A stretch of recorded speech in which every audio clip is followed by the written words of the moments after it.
सतीश रईमा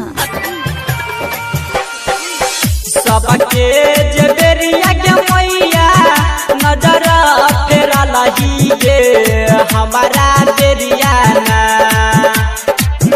सबके जबेरिया के मैया नयन फेरा लही गे हमारा देरिया ना।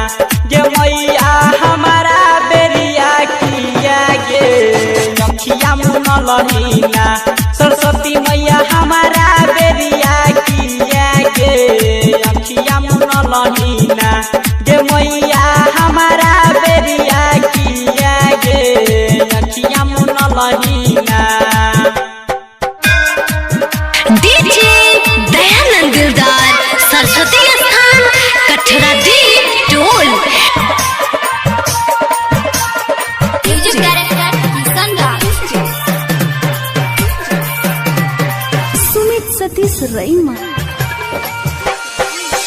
एक गो ज्ञान के बिना छियौ ज्ञानी गे हमारा बेरिया ना। एक गो ज्ञान के बिना छियौ ज्ञानी गे हमारा बेरिया ना। गे मैया हमारा बेरिया किया गे अखिया मुन लही ना।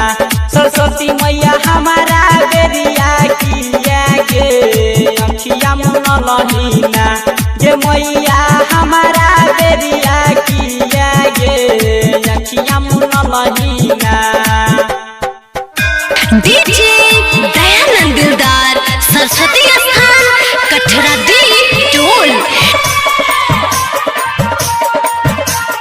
म्यूजिक डायरेक्टर किशन राज। सुमित सतीश रईमा अभी आप सुन रहे हैं प्लैनेट म्यूजिक की शानदार प्रस्तुति।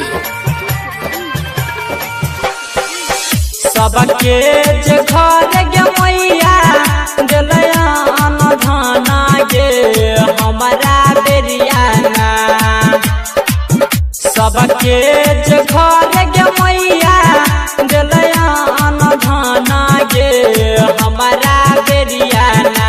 गे मैया हमारा बेरिया किया गे अखिया मुन लही ना।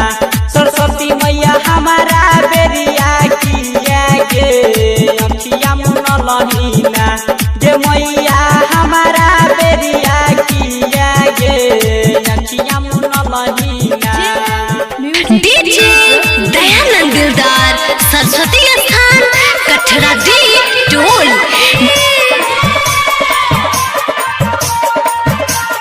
म्यूजिक डायरेक्टर किशन राज। सुमित सतीश रईमा अभी आप सुन रहे हैं प्लैनेट म्यूजिक की शानदार प्रस्तुति। कहई छौराइटर सोना किया मुँह मोरा लही गे हमारा बेरिया ना। कहई छौ यादव मंजी किया मुँह मोरा लही गे हमारा बेरिया ना। गे मैया हमारा बेरिया किया गे अखिया मुन लही ना। सरस्वती मैया हमारा बेरिया किया गे अखिया मुन लही ना। गे मैया हमारा बेरिया किया गे अखिया मुन लही